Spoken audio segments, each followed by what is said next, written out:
안녕하십니까. 2023년 한국계리학회 특별 세미나 사회를 맡은 한양대학교 최영호입니다. 오늘 2023년을 맞이해서 저희 한국계리학회가 워크숍 on the Statistical Method for Insurance라는 제목으로 특별 세미나를 진행하게 됐습니다. 오늘 세 분의 발표자를 모시고 그리고 네 분의 토론자를 모시고 또 유튜브로 진행을 하게 됐는데요. 아직 코로나가 완벽하게 이렇게 제거되지 않은 상황에서 저희들이 모여서 하는 것보다는 유튜브의 장점을 잘 활용을 해서 저희들이 이렇게 또 동영상을 찍게 되었습니다. 이렇게 동영상을 참여해주신 많은 분들께 다시 감사드리고 이 자리를 통해서 또 좋은 의견들이 많이 교환되는 그런 시간이 되었으면 좋겠습니다. 네, 감사합니다.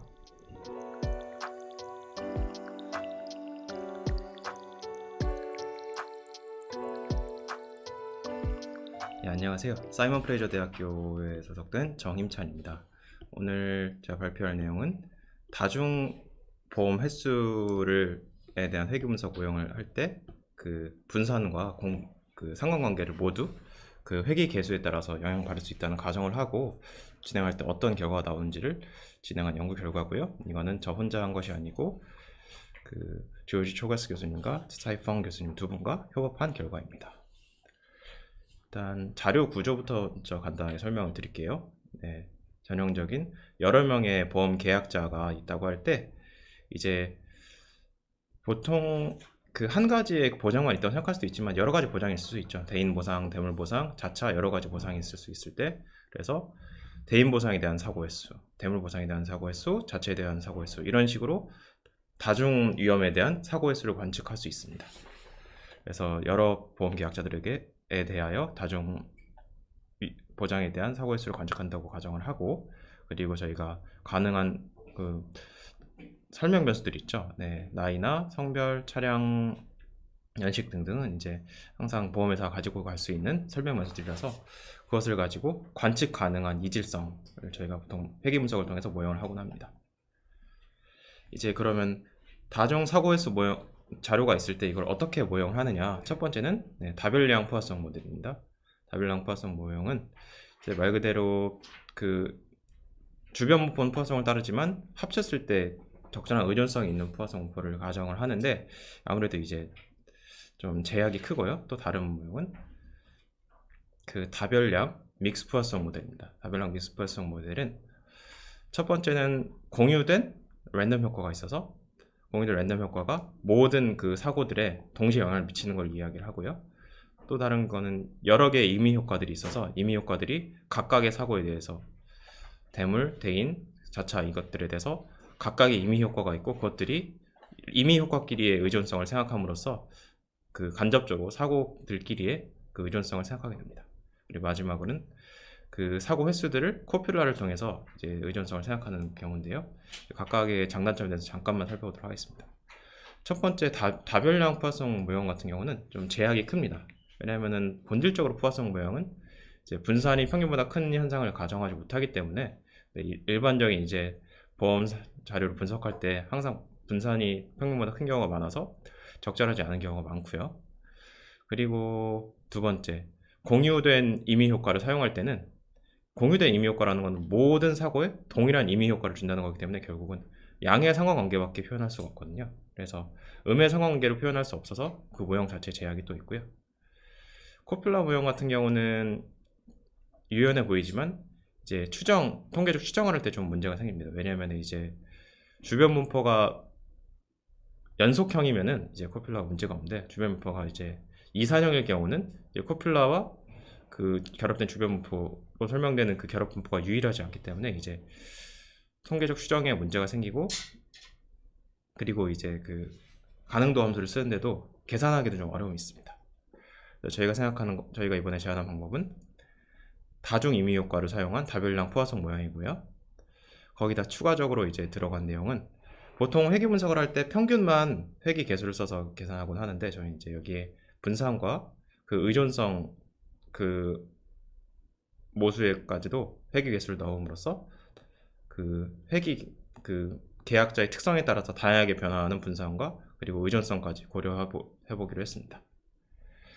그 모형을 간단하게 소개를 해드리면은, 기본적으로 임의 효과 Z가 주어져 있을 때 사고 횟수 N이 포화성 분포를 따른다. 이게 모형이고요. 여기 보시면은 임의 효과가 주어져 있다고 치면은 포화성이기 때문에 평균과 분산이 모두 μ 곱하기 z입니다. 여기 z는 관측되지 않은 이질성, 임의 효과로 설명되는 거고요. μ는 관측된 이질성, 회귀계수로 설명되는 부분입니다.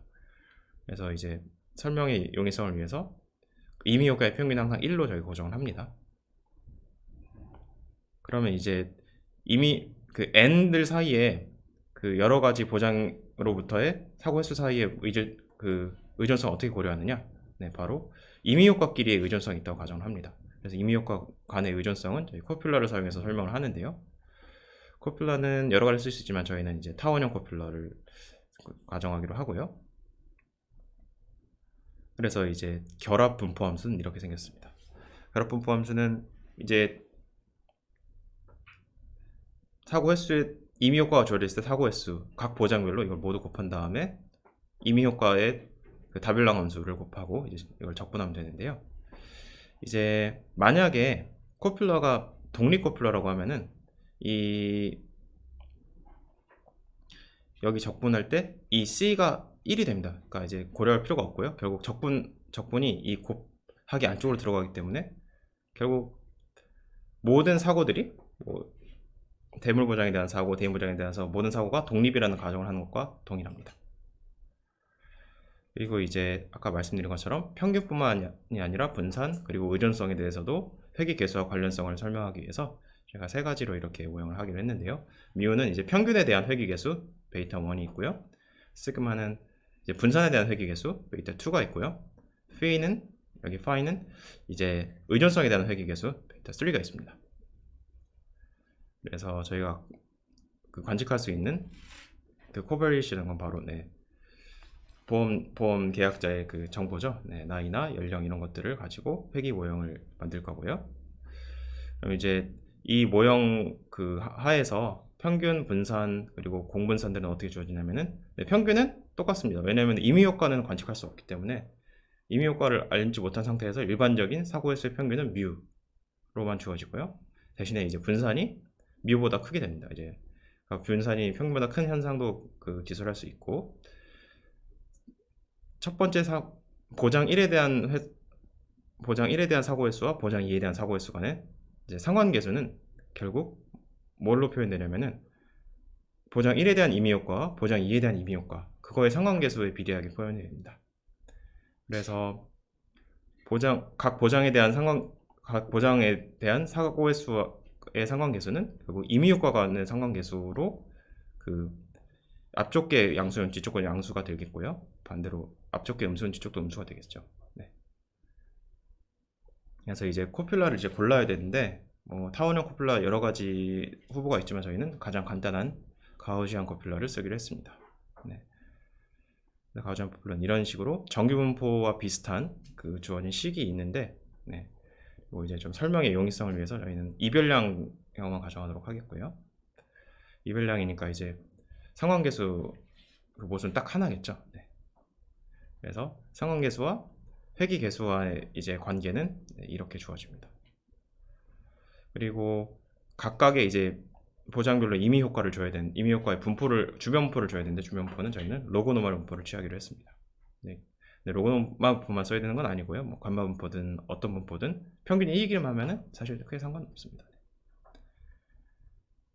그래서 이제 N1 첫 번째 보장에 대한 사고 횟수, N2 두 번째 보장에 대한 사고 횟수 둘 간의 상관계수는 이렇게 주어지는데요. 이제 간단히 보시면 아시겠지만 이 p가 양수면은 이 상관계수도 양수일 거고요. p가 0이면은 이게 지수에 0이 들어가 있으니까 1 빼기 1은 0이죠.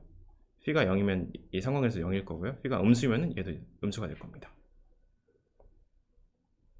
그러면 이제 저희가 모형을 만들었으면 데이터를 주고 그걸 가지고 통계를 추정을 해야 되는데, 아까 여러 번 말씀드렸지만 Z는 임의 효과이기 때문에 임의 효과는 자료로 관측할 수가 없습니다. 그래서 관측할 수 없기 때문에 어떤 방법을 쓰냐면 이제 몬테카를로 EM이라는 방법을 쓸 건데요. 첫 번째로 쓰는 이제 그 가능도 함수가 실제로는 관측할 수 없지만 마치 임의 효과를 관측하는 것처럼 저희가 일단 가능도 함수를 전부 써놓고요. 근데 이제 관측이 안 되잖아요, 임의 효과가. 그래서 어떻게 하냐면은 임의 효과의 그 조건부 기대값을 취해서 어떤 Q라는 함수를 만들고요.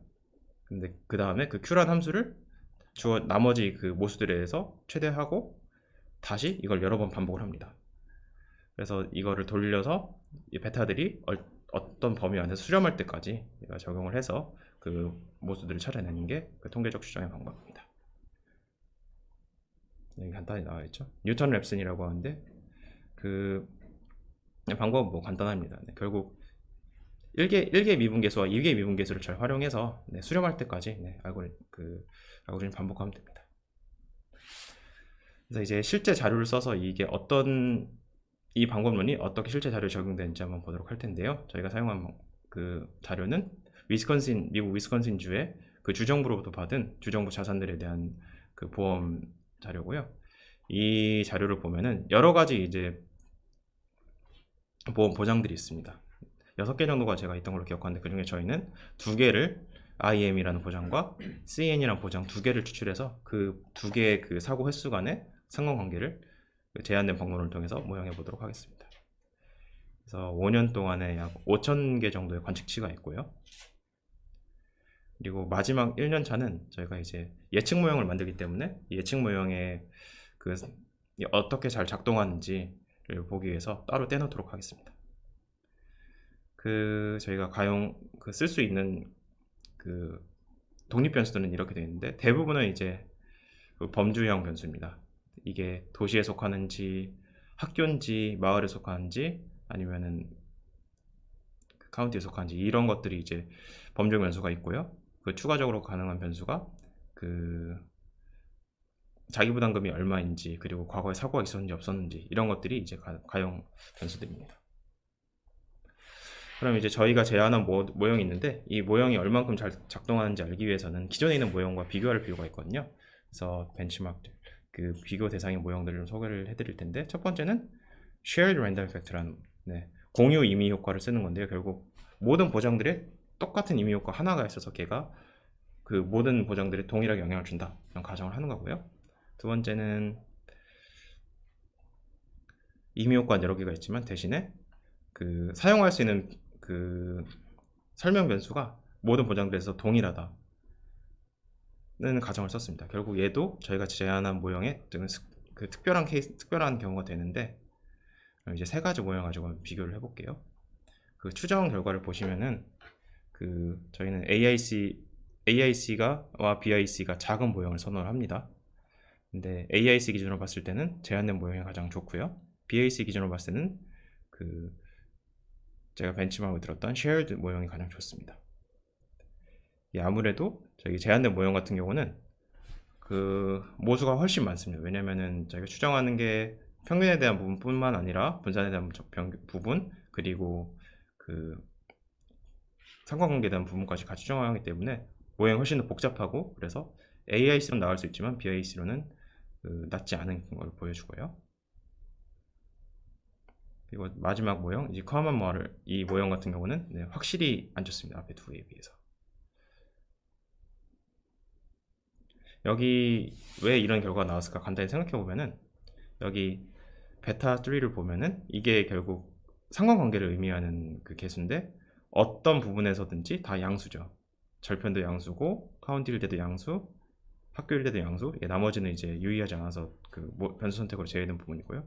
결국 이 특정한 경우에서는 첫 번째 보장과 두 번째 보장이 양의 상관관계를 갖기 때문에 이 쉐어드 모형은 원래 양의 상관관계로 가정을 하죠. 그래서 이 경우에는 쉐어드 모형을 써도 크게 문제가 없을 겁니다. 하지만 만약에 음의 상관관계를 갖는 경우에는 두 모형 간의 차이가 극명하게 더 드러나지 않을까 생각했습니다.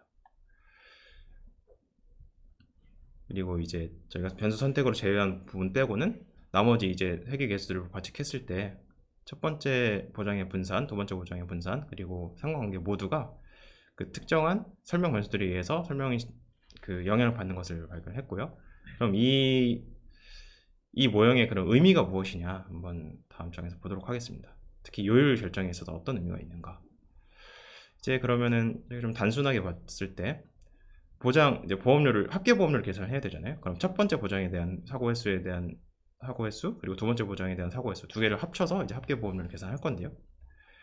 기대값만 사용할 경우는 이제 합계 보험료를 2개 합에 대한 기대값을 취한 다음에 A라는 마진을 붙여서 계산할 겁니다. 네, 기대값만 가지고 계산할 수도 있지만 다른 그 보험료 결정 원칙들이 많죠. 예를 들어 분산 원칙을 쓸 경우는 기대값에다가 분산을 계산하고 분산에다가 마진을 붙여서 그 보험료를 이제 제시하게 되는데요. 더 위험할수록 보험료를 많이 걷는 원칙이 분산 원칙이죠. 그래서 첫 번째 경우 기대값 원칙을 쓸 경우는 평균 쪽만 계산하면 되기 때문에 베이타 1만 계산하면 됩니다. 근데 이제 분산 원칙을 쓸 경우는 평균에 대한 회귀계수뿐만 아니라 분산에 대한 회귀계수 그리고 그 상관관계에 대한 회귀계수 둘 다 고려를 하게 되죠. 그래서 이제 보통 언제나 이제 보험회사들이 위험을 회피하는 경향이 있기 때문에 높은 분산 또는 높은 상관관계가 있을 경우는 당연히 이제 위험 결합 효과가 떨어져 다이버시피케이션이 떨어지기 때문에 그래서 당연히 더 높은 보험료를 징수하는 게 맞게 되는데요. 그래서 아까 같은 경우는 몇 개의 변수들이 평균에는 큰 영향을 미치지 않았습니다. 하지만 분산과 공분산에 영향을 미치는 이제 설명 변수들이 있을 때 걔네들이 이제 평균은 똑같지만 분산과 공분산을 더 크게 해주기 때문에 걔네들을 고려한다면은 그럼 특정한 그 보험자들에게서는 그 증가된 위험성을 고려했을 때 보험료를 좀 더 많이 걷어야겠구나 아니면 좀 덜 걷어야겠구나 이런 의사결정을 할 수 있게 보험회사에게 정보를 더 준다고 이해하시면 되겠습니다. 그리고 이제 마지막으로 저희가 예측 모형들을 이제 만들었기 때문에 그 5개년치의 자료로 이 모형을 이제 적합을 했고요. 마지막 1개년치 따로 빼는 걸로 얼만큼 예측을 잘하느냐를 한번 비교해 보기로 하겠는데요. 그래서 RMSE, 데비언스라는 저희가 그 예측 성과를 평가할 때 쓰는 기준 두 가지를 썼고요. 그래서 모형이 3개가 있습니다. 네, Proposed Shared 가만 있는데 저희 제한된 모형이 RMSE는 Proposed Shared가 거기서 거긴 것 같은데 데비언스 기준으로 할 때는 확실히 저희가 제한한 모형이 다른 두 개의 모형보다 훨씬 더 그 적합도가 높은 것, 그러니까 예측 성과가 훨씬 더 높은 걸 볼 수 있었습니다. 그래서 저희가 이 논문을 통해서 고려한 것은 다중 위험 사고 횟수가 있을 때 회귀 분석 모형을 하되 평균 부분뿐만 아니라 그 분산과 상관계수까지도 이제 회귀계수를 집어넣어서 고려하는 모형을 생각해 보았고요. 그리고 이 모형을 사용함으로써 얻는 그 좋은 점은 코퓰러를 사용했을 경우는 아까 말씀드렸지만 이산형 주변분포가 있을 때 코퓰러를 가지고 통계적 추정하는 게 많이 어렵습니다. 하지만 이 경우에는 저희가 임의 효과의 코퓰러를 적용했고 임의 효과가 연속형 임의 효과이기 때문에 코퓰러의 장점들은 다 가져올 수 있으면서 그 기존에 있는 모형들의 단점을 좀 피할 수가 있고요. 그리고 아까 말씀드린 것처럼 평균, 분산, 그리고 상관관계 모두의 회귀계수를 그리고 회귀계수 즉 저희 관측 가능한 그 요율 결정 요소들을 집어넣음으로써 평균뿐만 아니라 증가된 위험성까지도 요율 결정에 고려할 수 있었습니다. 네, 시청해주셔서 감사합니다. 교수님 발표 잘 들었습니다. 감사합니다. 저기 궁금한 게 보통 그 보험 특히 클레임 넘버에 관해서는 네, 넘버가 0인 경우가 많은데요. 그렇죠. 예. 그럴 경우에는 보통 zero modified나 뭐 zero inflated 이런 거 사용해가지고 하는데 교수님 네. 모형에서는 그런 걸 어떻게 하셨는지 궁금합니다. 네, 사실 되게 그렇게 고려하는 게 맞는 것 같고요. 저희 같은 경우도 처음 시도하는 거라서 그 아직 이번에는 그 주변분포에 대해서 좀 중점을 두지 않았고 그 모형 전체 그 구조만 좀 생각을 했거든요. 네, 길게 보면 당연히 그 어떤 사고 횟수 자료든 간에 0이 많은 현상 항상 관측되기 때문에 그 zero inflated 퍼성을 쓰든가 아니면 그 음이형 분포 네거티브 아니움을 쓰든가 그렇게 다른 주변부를 쓰는 게 더 맞지 않나 생각은 합니다. 예. 당연히 저희가 앞으로 할 일이 많다는 뜻인 것 같은데요. 네. 감사합니다. 네. 저기 다음 질문은요. 네. 그 임의 변수에 대해서 네. 그 멀티베리에이트 디스트리뷰션 하셨을 때 이번에 네. 엘립티컬 코퓰러랑 그런 거 네, 사용하셨잖아요. 네. 거기에 대해서 그 특별히 사용한 이유가 있으신지, 왜냐하면 다른 멀티베리에이트 디스트리뷰션도 있고 어떤 디스트리뷰션을 사용했을 때 코퓰러 말고요. 멀티베리에이트 디스트리뷰션 사용했을 때 네. 그 조인 디스트리뷰션 P에 대해서 네. 나이스하게 결과가 나올 수도 있을 것 같은데 네. 혹시 그 인퍼런스 그쪽 추정 부분에서 일립티컬인 경우에 네. 그런 로그 라이클리후드 폼이 나이스해서 쓰셨는지 네. 궁금합니다. 일단 말씀하신 대로 그 추정의 용이성도 있고요. 네. 그 일단 어떤 것든지 모형이기 때문에 모형이 원 자료를 그대로 복제하는 건 불가능하니까 그렇죠. 저희가 어느 정도 타협을 할 수밖에 없잖아요. 네. 저희가 감당할 수 있는 한에서 적당히 복잡한 모형을 갖고 와서 원하는 그 정보만 끄집어내기 위해서라고 하는 목적에서는 이번에는 그 일렉트릭 커플러를 쓴 게 적당했던 것 같긴 한데, 그리고 사실 좀 더 저희가 그 문헌 연구를 하다 보니까 이 별량을 넘어가는 것부터는 그 다별량 분포들이 그러니까 다별량 정균포나 다별량 T분포가 아닌, 그러니까 결국 그 엘리프티컬 커플러로 설명될 수 있는 게 아닌 경우에는 3별량을 넘어가면서 설명하기 참 어렵더라고요. 그래서 확장성을 생각하면은 일단은 그 좀 너무 뻔한 거 아니냐라고 하실 수도 있겠지만, 일단은 그 가우지안 커플러, 엘리프티컬 커플러 시작을 해서 계산을 해보자 라는 생각이 있었습니다. 네. 제가 감사합니다. 네. 제가 마지막으로 한 개만 더 여쭤볼게요. 지금 그 모티베이션 된 게 네. 오버 디스퍼션 그 파트 때문에 네. 이제 믹싱 디스트리뷰션을 이제 고려하셔서 하신 걸로 네네. 알고 있는데 네. 제가 잘은 모르는데 유니베리액 같은 경우에는 오버 디스퍼션 포화송이라는 분포가 있는 걸로 있어요. 알고 있거든요. 네, 맞아요. 근데 네, 이제 네. 다별량의 경우에는 잘 몰라서요. 네네. 혹시 그냥 다이렉트하게 그 오버 디스퍼션 포화송 혹시 멀티베리에이션이 있다면 네. 그거를 사용해도 되는 건지. 근데 제가 잘 확인을 많이 안 해봐가지고 아. 다별량 쪽은 잘 모르겠습니다.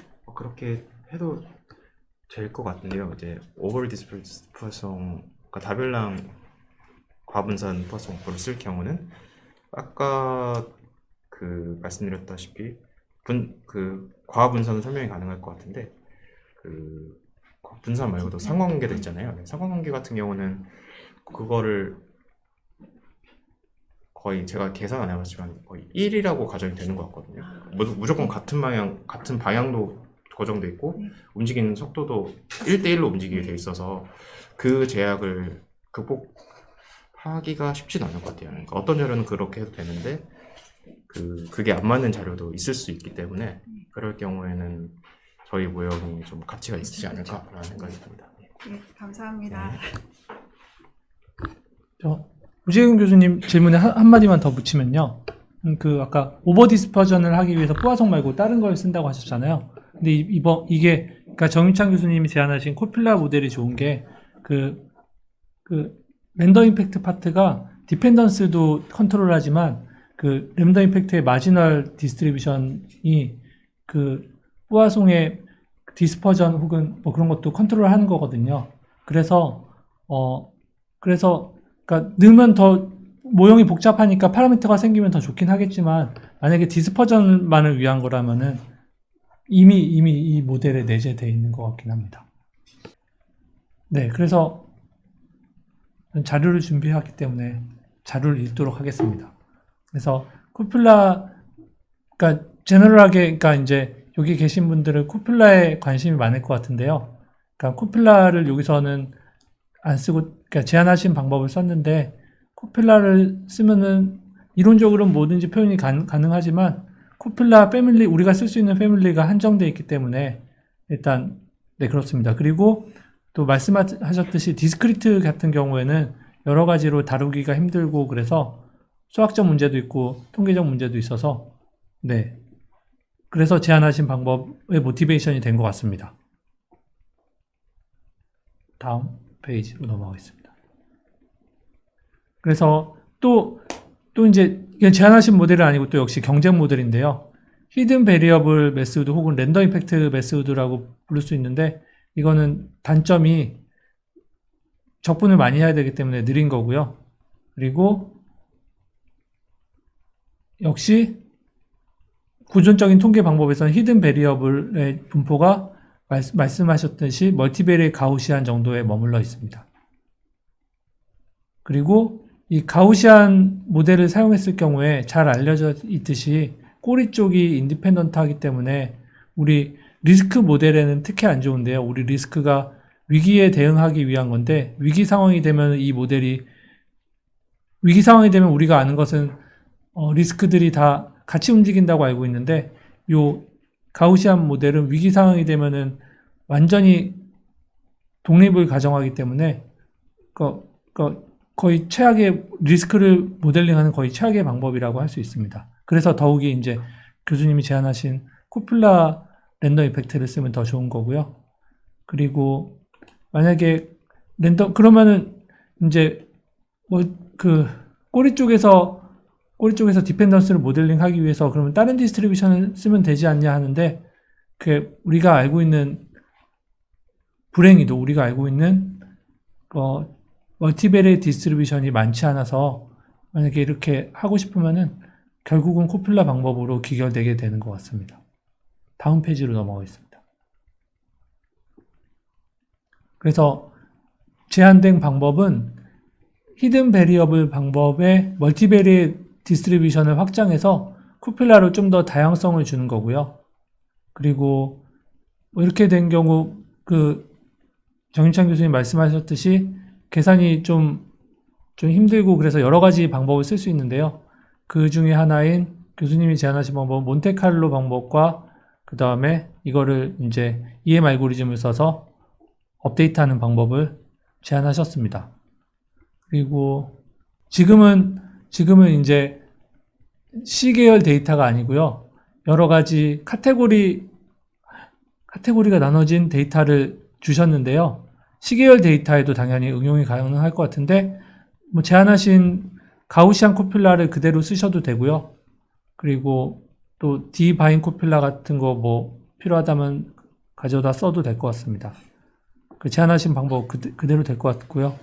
가우시안 방법이 쓰였는데 말씀하셨듯이 이 방법이 꼭 가우시안 코필라만 써야 되는 게 아니고 일립티칼 코필라 예를 들어서 T 코필라 같은 거 쓸 수 있고요. 그리고 또 언급 안 하셨지만 아까 말한 바인 코필라 같은 것도 써도 제안하신 방법이 그대로 될 거기 때문에 확장성도 좋은 것 같습니다. 그리고 아까 멀티베리에 노마를 쓰셨는데요. 아니다. 로그 노마를 쓰셨는데요. 마지널로. 그거 만약에 감마로 쓰시면은 좀 더 좋아할 사람들이 많을 것 같습니다. 네. 이상 마치겠습니다. 사실 되게 정리를 잘 해주셔가지고요. 말씀하신 대로 기존에 있던 방법론들의 한계들이 있어서 사실 그 한계들은 이제 안 교수님과 공동 연구를 하면서 많이 느꼈던 한계들이라서 그걸 좀 극복하는 방법으로 생각하는 게 이제 이 연구의 큰 모티베이션 중 하나였고요. 그리고 아까 제가 발표 중에 말씀드리지 않았는데 가우시안 코필라하고 그리고 이제 주변 분포가 로그 노멀 분포일 때 합치면 다별량 로그 노멀 분포가 되는데 이것도 나름의 좀 설명 가능하면서 유용한 분포 중에 하나입니다. 왜냐면은 주변 분포가 전부 다 양수이면서 그 의존성을 좀 유연하게 모형할 수 있는 면한되는 분포 중에 하나이기 때문에 사실 저희도 이번에 계산할 때 그걸 쓰고나서 조금 더 쉽게 계산할 수 있었는데 말씀하신 대로 가우시안 코필라의 감마 분포를 이제 결합시키게 되면은 계산이 조금 더 복잡해지긴 합니다. 많이는 아닌데 약간 복잡해지긴 하고요. 정리를 다 잘 해주셔가지고 사실 제가 할 말이 더 없는 것 같습니다. 감사합니다. 네, 감사합니다.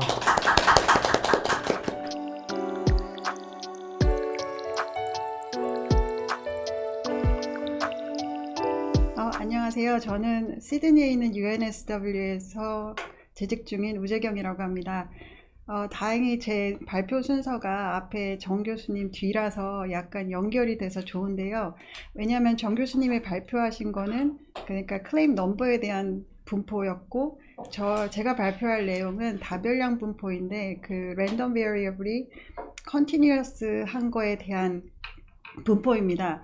그래서 보통 멀티베리에이트 디스트리뷰션에 대해서 그 정 교수님은 이제 코필라 같은 모델을 쓰셨는데 저희가 여기서 이제 제안하고자 하는 모델은 멀티베리에이트 디스트리뷰션이고 그 이름은 멀티베리에이트 매트릭스 익스포넨셜 어파인 믹스처라고 하고요. 이 모델에 대해서 어떤 모양인지 설명을 해드리고 왜 이게 유용한지 그리고 이거에 여러 가지 애플리케이션이 있거든요. 근데 주로 사용은 non-life에 관련된 애플리케이션이 많이 나옵니다. 그리고 이 연구는 에릭은 UNSW에 같이 있는 친구고요. 오스카는 지금 로잔 스위스에 있습니다. 그리고 이 페이퍼는 이미 그 Insurance, Mathematics and Economics에 이 올해 게재가 됐습니다. 그러면 이건 오늘 그 발표 아웃라인인데요. 우선 univariate, 그러니까 그 랜덤 베리어블이 하나인 경우에 매트릭스 익스포넨셜 디스트리뷰션이 어떤 건지 설명을 해드리고요. 그 다음에 저희가 익스텐션을 만든 거는 멀티베리에이트 버전이기 때문에 그 멀티베리에이트 매트릭스 익스포넨셜 어파인 믹스처가 어떤 건지 보여드릴게요. 그리고 이 모델에 대해서 여러 가지 좋은 프로퍼티가 있거든요. 그거에 대해서 설명을 해드리고 그게 어떻게 사용이 되는지에 대해서 설명을 드릴게요. 그리고 마지막으로는 어떻게 모델이 캘리브레이션이 되는지에 대해서 설명을 드리고 발표를 마치도록 하겠습니다. 지금 이거는 이제 랜덤 베리어블이 하나인 경우이거든요. 매트릭스 익스포넨셜 디스트리뷰션인데 여기에 대해서는 주로 Applied Probability나 이쪽 Queuing Theory에 있는 사람들이 많이 이 분포를 사용하고 있습니다. 그래서 맨 위에 나온 이런 페이퍼에 대해 보시면 여러 가지 리뷰가 되어 있고요. 이 디스트리뷰션, 그러니까 density가 이런 폼인데 주로 지금 이제 보드로 이렇게 표현된 거는 다 매트릭스나 로 벡터인 경우이고요. 이게 좀 생소하실 수 있을 텐데 매트릭스 익스포넨셜 디스트리뷰션은 다른 여러분이 잘 아시는 다른 분포를 스페셜 케이스로 가지고 있습니다. 간편한 거는 뭐 지수 분포 익스포넨셜이 되겠고요. 감마도 여기 이 분포 안에 들어가는 경우입니다. 그래서 매트릭스 익스포넨셜 디스트리뷰션 이 패밀리라고 하면은 여러 가지 다른 분포를 스페셜 케이스로 가지고 있고요. 이 분포의 유용한 점은 보통 서바이벌 펑션이나 약간 CDF의 그 1-CDF 이거가 되겠고요. 그리고 이건 higher moment 이런 게 다 폼이 굉장히 나이스하게 이미 잘 알려져 있습니다. 그래서 앞으로 제가 이 발표를 하는 동안 매트릭스 익스포넨셜 디스트리뷰션은 M2라고 표기를 하도록 할게요. 그리고 이 분포에 대해서는 여러 가지 파라미터가 이렇게 존재하고 있고요. 그 다음에 이 분포는 아까 보셨듯이 F 그 density를 약간 여러 가지 텀이 있는 거예요. 지금 보시면 여기 sum이 있고 L 텀이 있고 여기 앞에 약간 어떤 constant가 있고요. 이 분포를 뭐라고 부르냐면 매트릭스 익스포넨셜 믹스처라고 부릅니다. 그래서 보시면 약간 믹싱 웨이스 있고요. 여기 L number of term이 있게 되겠습니다. 그래서 아까 보신 F, 그러니까 매트릭스 익스포넨셜이 여러 term이 이제 같이 뭉쳐져 있는 거고요. 그래서 이거는 믹스처 term이고, 좀 더 확장을 하자면 이 앞에 믹싱 웨이트이 꼭 non negative일 필요는 없고요. 썸이 그냥 1이 되면 되고, 이거는 이제 마이너스도 될 수 있는 경우에는 저희가 affine mixture라고 합니다. 그래서 지금까지 이 모든 그 클래스 디스트리뷰션의 3개를 설명을 드렸는데 사실은 3개가 다 동일하게 표시가 될 수 있습니다. 그리고 이 모든 디스트리뷰션은 지금까지는 그러니까 univariate를 대해서 설명을 드린 겁니다. 그러면 이제 멀티베리에이트 디스트리뷰션에서 확장을 하게 되면은요, 보통 로스가 클레임 타입이 여러 가지가 있거나 아니면은 회사 안에서 포트폴리오에서 뭐 여러 가지 타입이 있고 아니면 회사 안에서 비즈니스 라인이 또 여러 가지가 있을 경우에는 그것들이 서로 디펜던스가 있기 때문에 그걸 종합적으로 모델링을 하려고 할 때는 보통 멀티베리에이트 디스트리뷰션을 사용하게 됩니다. 그래서 이런 멀티베리에이트 디스트리뷰션이 있다고 하면은 이 디스트리뷰션을 이용해서 여기 밑에 3가지 적혀 있는 이런 문제들을 계산을 할 수가 있게 됩니다. 그래서 리스크 메저 같은 것도 있고, 이건 나중에 조금 더 설명을 드릴게요. 그리고 프리미엄 캘큘레이션은 이제 많이 하는 거고, 캐피탈 알로케이션 같은 경우에도 전체적으로 회사에서 어느 정도 캐피탈이 있다고 가정을 할 때 그 캐피탈을 그러니까 라인 오브 비즈니스나 아니면 클레임 타입에 대해서 어떻게 알로케이션을 할 것인지를 리스크에 기반해서 어떻게 계산을 할 수 있는 건지를 하는 겁니다. 이런 모든 문제들이 이제 멀티베리에이트 디스트리뷰션이 있다고 하면은 이제 계산하기가 용이하겠죠. 그리고 멀티베리에이트 디스트리뷰션이 여러 가지가 있는데 그 중에서 어떤 거를 사용할 것인지 저희가 생각을 해볼 때는 주로 이런 문제들을 계산하기 쉽거나, 그리고 그 디스트리뷰션이 덴스니스 같은 경우는 어떤 거냐면 어떤 디스트리뷰션이든지 이 디스트리뷰션이 그거를 approximation이 그러니까 theory인 거긴 한데요. 그거를 approximation이 가능하다고 하는 거를 denseness라고 하는데요. 이게 또 이런 프로퍼티가 있으면 이런 디스트리뷰션을 사용하기가 용이합니다. 그리고 closure property 같은 경우에는 원래 디스트리뷰션이 있을 때 어떤 트랜스폼을 한 후에 그 디스트리뷰션 자체가 역시나 이 디스트리뷰션 안에 패밀리에 같은 들어가면은 그거를 저희가 closure property라고 하거든요.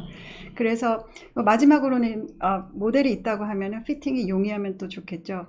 그래서 앞에 말씀드린 이런 세 가지 문제를 계산하기 위해서는 multivariate distribution이 필요한데 그 여러 가지 중에 어떤 거를 사용할지는 아마 이 네 가지 포인트가 충족을 한다면 그런 좋은 캔디데이트이 되겠죠. 그래서 저희가 여러 가지를 한번 그러니까 저희 이미 알려져 있는 거를 여기다 정리를 해봤고요. 다 정리를 할 수는 없지만 몇 가지 이제 대표적인 페이퍼들을 정리를 해봤습니다. 아까 정인창 교수님이 하셨던 엘립티컬 그쪽도 모델이 있고, 뭐 멀티베리트 감마도 있고, 아니면 페이스 타입은 죄송해요. 저희가 지금 하고 있는 매트릭스 익스포넨셜의 스페셜 케이스예요. 그리고 파레토도 있고 믹스드 LN 같은 경우는 이제 저는 이쪽으로 주로 많이 공부를 했습니다. 그래서 보시면 그런 로스나 클레임 같은 경우는 이제 continuous random variable인데요. 이런 경우에 여러 가지 multivariate distribution이 사용을 할 수가 있고 이런 알려진 디스트리뷰션들이 다 이런 좋은 프로퍼티를 가지고 있습니다. 그래서 많이들 학교에서 공부를 하고 있습니다. 그러면 여기 보시면 이제 아까 말씀드렸던 거는 이제 랜덤 베리애블이 하나인 경우고요. 이게 만약에 멀티베리에이트인 경우에는 저희가 여기서 제안하고자 하는 모형이 멀티베리에이트 매트릭스 익스포넨셜 어파인 믹스처는 이런 폼을 가지고 있습니다. 그냥 쉽게 보시면 여기 각각 덴시티가 하나씩 있고 m number of random variable이 있겠죠. 그리고 이게 다 믹싱이 되어 있는 상태입니다. 그래서 이게 저기 density고요. 좋은 점은 여기 보시면 이런 join moment 이런 게 굉장히 나이스하게 표현이 됩니다. 그래서 아까 multivariate matrix exponential affine mixture 같은 경우에는 파라미터 같은 게 이런 알파나 t나 이거 작은 t 이런 게 이제 파라미터가 되게 됩니다. 그래서 원래 디스트리뷰션을 피팅해서 이런 파라미터를 다 알게 된다면 여러 가지 또 관심이 있는 그런 퀀티티를 쉽게 계산이 가능하게 됩니다. 그래서 제가 몇 가지 closure property를 알려드리자면 첫 번째는 residual lifetime인데요. 그냥 여기 두 번째 dot 포인트를 보시면 보통 인슈런스 같은 경우에 디덕터블 개념이 있잖아요. 그래서 그 랜덤 베리애블이 어떤 threshold를 넘는 거에 대해서만 관심이 있을 때 그 excess amount가 뭔지에 대해서 공부를 하는 게 residual lifetime인데요.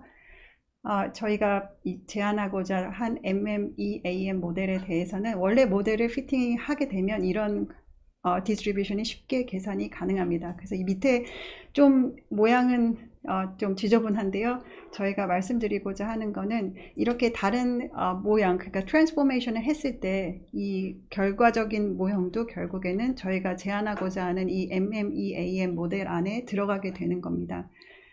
비슷하게 여기 사이즈 베이스 애셔 트랜스폼 같은 경우에는 그냥 여기만 말씀드리면 원래 그 덴시티가 있고요. 여기에 대해서 어떤 폴리노미얼 그 파워를 올리거나 아니면 익스포넨셜 파워를 올렸을 때 이런 거를 해도 결과적으로 사이즈 베이스 애셔 트랜스폼 이 왼쪽 이 덴시티가 결국에는 또 저희가 제안하고자 하는 MMEAM 모델에 들어가게 됩니다. 이건 좀 스킵을 하도록 할게요. aggregation 이제 이게 관심이 당연히 있죠. 여러 가지 multivariate random variable 있을 때 이거를 다 썸을 했을 때는 당연히 이제 univariate이 되고요. 원래 모델을 알고 있다면 그거에 대해서 파라미터 알파랑 t랑 작은 t를 다 안다면 당연히 썸도 굉장히 쉽게 계산이 되게 됩니다. 그래서 이거는 전체 그 total loss가 어떤 distribution인지를 아는 게 이제 이 슬라이드에서 제가 표현을 하고자 한 거고요. 그리고 하나 더 말씀드리면 잠깐만요. 다음에는 어플리케이션이니까요. 하나 더 말씀드리면 이건 오더 스태티스틱이라고 하거든요. 그래서 지금 XI, XM이 저희가 제안하는 이 모델을 따를 경우에 이 중에 제일 번째로 제일 큰 그러니까 로스나 랜덤 베리애블을 그게 디스트리뷰션이 뭔지에 대해서 공부를 할 때도 역시나 쉽게 이게 약간 그 파라미터는 좀 번잡한데 결과적으로 또 이게 매트릭스 익스포넨셜 디스트리뷰션을 따른다는 거를 이제 저희가 또 공부를 했습니다. 지금 오더 스태티스틱 같은 경우에는 이런 결과가 어디에 특히 유용하냐면 리인슈런스랑 좀 관련이 됩니다. 그래서 그거를 좀 이따가 또 설명을 드릴게요. 그래서 이때까지 설명을 드린 거는 유니베리에이트 같은 경우에는 매트릭스 익스포넨셜이라는 분포가 원래 있고요. 그거를 이제 멀티베리에이트로 확장을 했을 때 거기에다가 또 믹싱이 되고 그 믹싱 웨이트이 non 네거티브 이뿐만 아니라 네거티브도 될 수 있는 그런 디스트리뷰션을 저희가 멀티베리에이트 매트릭스 익스포넨셜 어파인 믹스처라고 하는데요. 그런 분포가 이러한 프로퍼티, 나이스한 프로퍼티를 모두 따르게 됩니다. 그러면 한번 어플리케이션에 대해서 설명을 드릴게요. 첫 번째 어플리케이션은 리스크 매저인데요. 아마 value at risk는 많이 들어보셨을 것 같은데 주로 커머셜이나 인베스트먼트 뱅크에서 처음에 사용을 했는데요. 그 로스가 얼만큼 리스크 하냐에 대해서 이제 간단하게 이제 수량으로 나타내는 거를 리스크 매저라 그러는데 그 여러 가지 리스크 매저 중에 value at risk를 많이 사용하고 있지요. 그리고 여기서 보면은 이제 저희는 멀티베리에이트 개념이기 때문에 이게 다 이제 랜덤 베리어블이 여러 개가 있는 겁니다. 그래서 저희가 제안하고자 하는 MMEAM 모델이 있다면 그거에 대해서 이제 value at risk나 아니면은 이 value at risk를 넘어서는 extreme loss에 대해서 그거의 민을 계산하는 이거를 tail conditional expectation이라고 하거든요. 그것도 이제 좀 손쉽게 계산이 가능합니다. 그래서 리스크 매저도 value at risk 말고 여러 가지가 사용이 되고 있는데요. 그런 것들을 손쉽게 또 계산을 할 수 있는 게 이 분포의 장점이라고 볼 수 있습니다. 그리고 두 번째는 conditional value at risk인데요. 이걸 보시면 어떤 라인, 그러니까 type 1 클레임이 이 value at risk를 넘어서는 그 컨디션이 있을 때 그럼 type 2 클레임의 value at risk가 뭐냐 이런 거를 또 계산하는 게 conditional value at risk라고 하거든요. 그래서 이런 게 가능한 이유는 이쪽 그 random variable 좀만 보시면 뭔가 그 conditional distribution을 손쉽게 multivariate distribution에서 나타낼 수가 있다면 이런 거에 대해서 퀀티티를 쉽게 계산이 가능하게 되는 겁니다.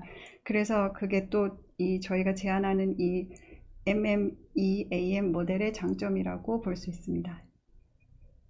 그래서 이건 또 여러 가지인데요. 이런 썸에 대해서 어떤 라인 오브 비즈니스, 그 첫 번째 라인이 value at risk를 넘어서는 상황이면 좀 이제 리스키한 상황에서 그게 컨디션으로 들어오고 그러면은 그 썸, 전체 토탈 리스크에 대한 value at risk가 어떻게 계산이 되느냐도 이것도 이제 계산이 되고요. 하여간 그 여러 학계나 다른 practical paper에서도 여러 가지 value at risk나 이외에도 여러 가지 리스크 매저가 많이 공부가 되고요. 여기서 이제 강조하고 싶은 건 이제 univariate 같은 경우에는 이런 게 되게 손쉬운데 multivariate 같은 경우에는 이런 게 그다지 쉽게 계산은 안 됩니다. 그래서 이제 저희가 제안하고자 하는 이 모델에 대해서 이 리스크 매저가 여러 가지가 계산이 용이하다는 게 또 장점으로 볼 수 있습니다. 이 페이지는 이제 reinsurance에 관한 페이지인데요. 보통 reinsurance 관련된 내용을 보고 싶으시다면 여기 되게 좋은 리뷰 페이퍼가 있고요. 이거 책인 것 같은데요. 그래서 보통 K largest claim insurance 같은 경우에는 만약에 여기 M 타입 클레임 타입이 M개가 있다고 쳤을 때 그 중에 제일 큰 K largest claim만 얘네가 reinsurance를 제공하겠다 이런 게 이제 LCR이라고 하거든요. 근데 그런 거 같은 경우에는 그 order statistic 아까 잠시 설명을 드렸던 order statistic 그 분포를 알게 된다면 이런 이제 퀀티티도 쉽게 계산이 가능한 거죠. 그래서 저희가 공부한 order statistic 같은 결과가 이런 reinsurance 어떤 particular treaty에 관련해서는 또 용이하게 사용이 가능합니다.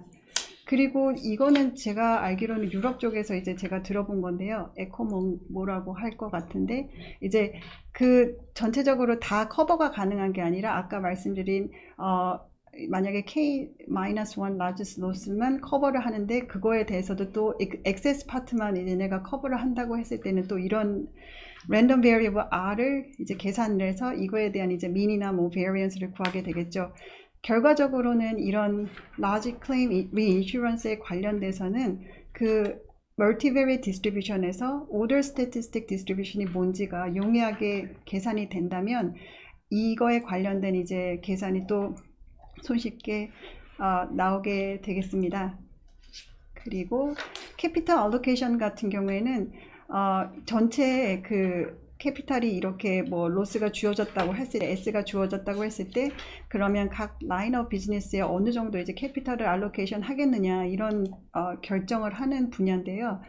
보통 그 캐피탈 알로케이션을 할 때는 당연히 리스크가 큰 쪽에 더 캐피탈을 많이 투자를 하는 게 이제 말이 되겠죠. 그래서 그러면 그 리스크 정도가 어느 정도인지 판단을 하려면 이제 리스크 매저가 무엇인지 그거를 우선 계산을 한 다음에 이제 거기에 대해서 얼만큼 리스크를 그 캐피탈 알로케이션 하느냐 이거에 대한 이제 연구 분야입니다. 그래서 여기 약간 그 여러 가지 포뮬러는 좀 많은데요. 그냥 이쪽을 설명을 드리자면 이런 그 전체적인 캐피탈 알로케이션 어마운트를 뭐라고 계산을 하느냐 그러면 여러 가지 룰이 또 있어요. 그 중에 그냥 한 가지만 보여드리면 이 지금 테일 코베리언스 프리미엄이라고 하는데요. 이런 거 캐피탈 알로케이션 어마운트를 결정할 때 또 분포가 전체 그 썸이 뭔지 그리고 이거를 컨디션으로 뒀을 때 그거에 대해서 이제 각 라인 오브 비즈니스랑 썸에 대해서 어떤 코베리언스가 있느냐 이런 거를 이제 계산이 가능하면 이 룰에 따라서 캐피털이 알로케이션이 또 가능한 겁니다. 그래서 여러 가지 지금까지 이제 설명을 드렸는데 이 분포 그 multivariate matrix exponential affine mixture 같은 경우에는 여러 가지 closure property나 그런 다른 퀀티티를 계산했을 때 그런 게 explicit하게 포뮬러가 나와 있어요. 그래서 이 뒤에 설명드릴 전체적으로 MMEAM이 어떤 건지 피팅이 가능하다면 이런 여러 가지 퀀티티가 쉽게 또 계산이 가능하다는 게 이게 이 모델의 장점이라고 볼 수 있습니다. 그래서 제가 한 2분 동안 간단히 마지막 파트를 설명을 드릴게요. 그러면 이제 MMEAM 모델을 어떻게 피팅을 하느냐 하면은 전체적으로 마지널을 피팅을 우선 한 다음에요. 그래 마지널은 이제 매트릭스 익스포넨셜 덴시티로 피팅을 하고요. 좋은 점은 여기에 대해서 피팅 페이스 타입 특히 여기에 관해서는 알고리즘이 굉장히 잘 발달이 돼 있어요. 이미 이게 다 디벨롭먼트가 되어 있고 여기에 따라서 손쉽게 여기에 대해서 피팅이 마지널이 가능하고요.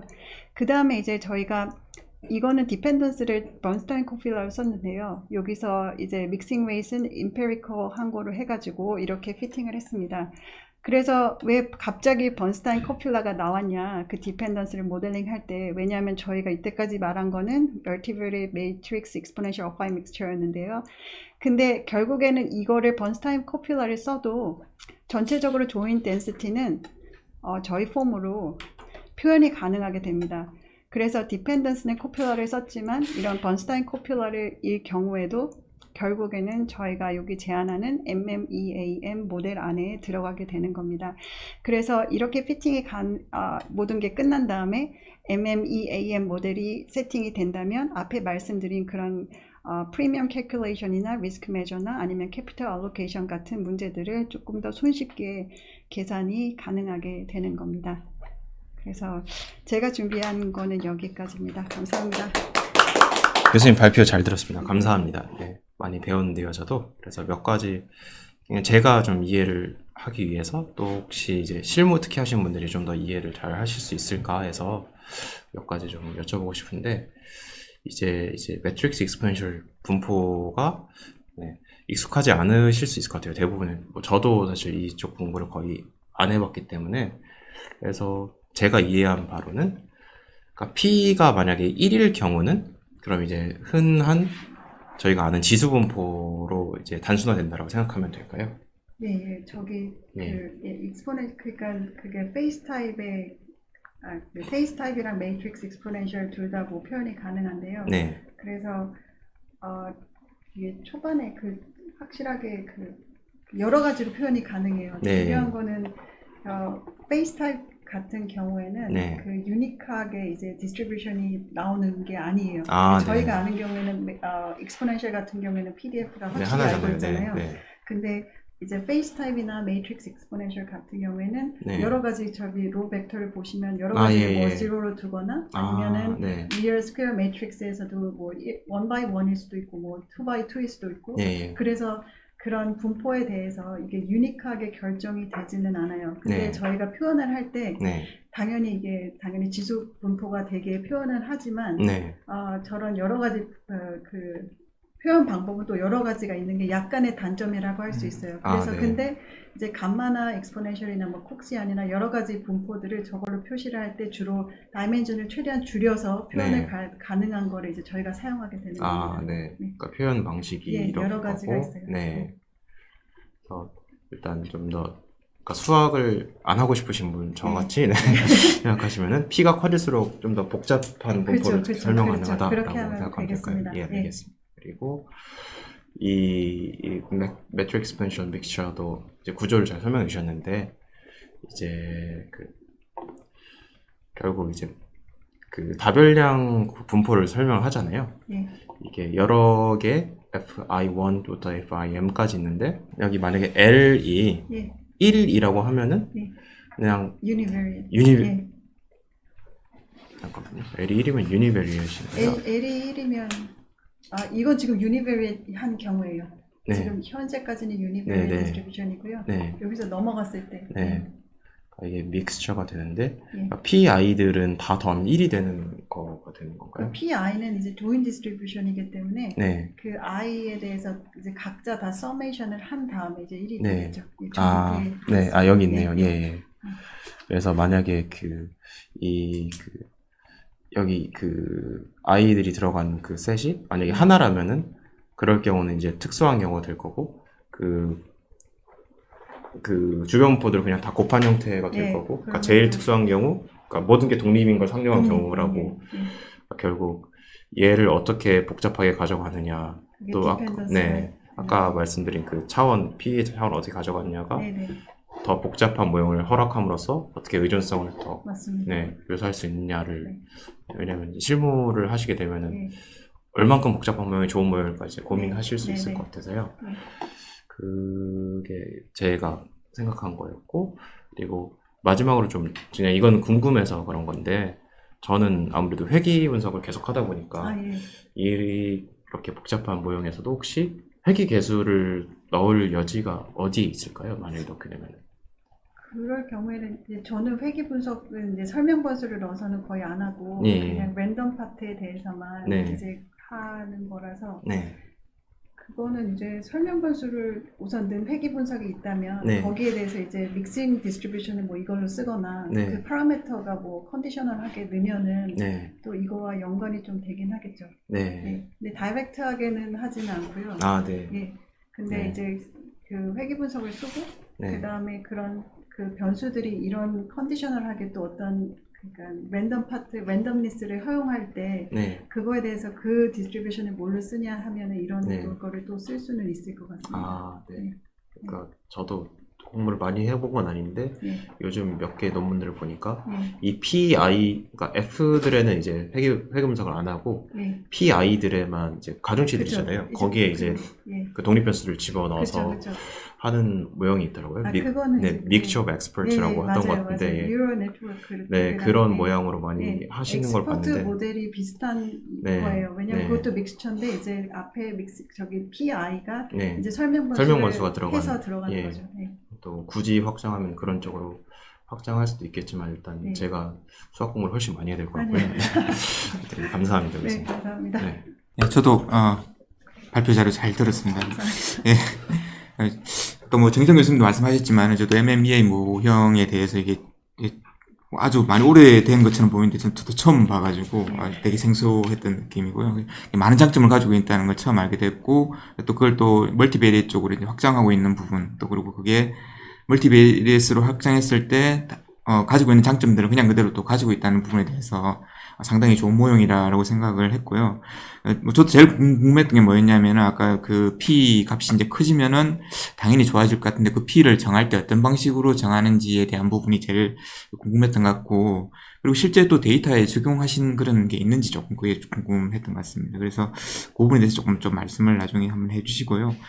그리고 뭐 저희 아까 뭐 저기 안정 교수님께서도 얘기하셨다시피 사실 저희는 이제 꼬리 쪽 분포에 대해서도 이제 많이 관심을 가지게 될 건데, 이 모형이 가지고 있는 부분이 재보험 쪽에서는 아까 얘기를 했던 것 같은데 혹시 뭐 익스트림 디스트리뷰션 쪽으로도 이렇게 뭔가 이렇게 확실하게 장점을 많이 가지고 있는지도 조금 궁금하네요. 그리고 마지막으로 저희가 바를 계산할 때 보면은 기본적으로 각각 별량에 대한 바를 구해서 이제 그냥 벡터로 표시를 하는 경우가 있는데, 그 외에 이제 다른 방식으로 멀티베리에이트 바를 정의하는 것들도 좀 있었던 것 같습니다. 그래서 그 부분도 한번 기회가 되시면 한번 적용해 주시면 좋을 것 같고요.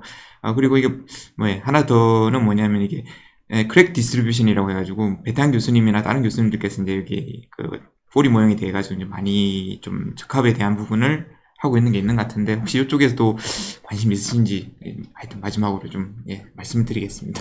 많은 질문 한꺼번에 해서 죄송합니다. 네. 제가 다 혹시 질문을 안 드렸다면 다시 좀 물어봐 네. 주시고요. 머리가 안 좋아서 기억을 잘 못합니다. 근데 지금 그 페이스 타입, 기본적으로 페이스 타입이랑 이 매트릭스 익스포넨셜이 이제 약간 비판을 받는 부분은, 왜냐면 꼬리 부분이 결국에는 익스포넨셜하게 떨어질 수밖에 없어요. 근데 이제 저희가 그거를 극복하기 위해서는 이제 어파인 믹스처를 사용하는 거죠. 약간 믹스드 엘랭이랑 비슷해요. 왜냐하면은 믹스드 엘랭 같은 경우에는 각 텀이 이제 감마인데 이제 쉐입 파라미터가 인티저인 경우거든요. 그래서 여러분도 아시다시피 감마가 이제 라이테일이라고 보시면 되는데, 그게 이제 믹스처를 이제 인피니트하게 갈 수는 없지만 이론적으로는 이제 인피니트 믹스처로 두고, 그렇게 한 경우에는 이제 어느 정도 그 테일 부분에 있어서 그 틱한 부분을 피팅을 조금 가능한 걸로 알려져 있습니다. 그리고 이론적으로는 그 이 디스트리뷰션 자체가 이제 아까 말씀드린 덴스니스라는 경우는 이론적으로는 어떠한 멀티베리엇을 어프록시메이션이 가능해요. 근데 문제는 얼마나 그게 액큐레이트한 게 문제가 되겠죠. 근데 이론적으로는 이제 그만큼 이 패밀리가 그만큼 큰 디스트리뷰션입니다. 그래서 그 어쨌든 익스트림하게 가게 되면은 무조건 그 문제가 있고요. 그리고 그거를 커버하기 위해서 텀이 늘어나겠죠. 텀이 늘어나면 그만큼 이제 파라미터 숫자가 늘어나게 되고, 그거에 대해서 이제 추론 그러니까 에스티메이션 문제가 생기게 됩니다. 그래서 제가 알기로는 유니베리에트한 경우에는 여기 한국의 안수환 교수님이랑 김현태 교수님 페이퍼가 하나 있는데, 여기에 대해서 로그를 붙이는 거예요. 그래서 로그 페이스 타입 디스트리뷰션이 있거든요. 그런 경우에는 이제 어느 정도 이제 헤비한 부분, 그분들이 이제 또 공부를 한 거는 제가 알기로는 Extreme Value Theory 그쪽의 디스트리뷰션이랑 비교를 해가지고 어느 정도 이제 로그를 붙였을 때는 이제 큰 사이즈에 대한 로스가 커버가 가능하니까 그거에 대해서 이제 극복을 된 거고요. 그거는 유니베리에트에 대한 것만 현재 알려져 있고요. 저희가 솔직히 생각을 한 거는, 오스카랑 에릭이랑 생각을 한 거는 멀티베리에이트 버전으로 어떻게 로그를 활용을 해서 그 테일에 대해서 핏을 이제 좀 더 개선하느냐, 이거에 대해서 솔직히 생각을 하고 있습니다. 그래서 굉장히 좋은 질문을 또 주셨어요. 감사합니다. 네. 한 가지 더 말씀드리면, 저는 흥미로웠던 게, 제가 로스 모델을 볼 때 윌못 교수님 책을 많이 보는데 그분 성함이 보이길래 너무 반가웠습니다. 교수님이 아니신가요? 지도 교수님이시니까 너무 그런 맞습니다. 분을 지도 교수님으로 이렇게 네네. 하셨다는 게 너무 영광입니다. 하여튼 저는 여기까지 하겠습니다. 네, 감사합니다. 네.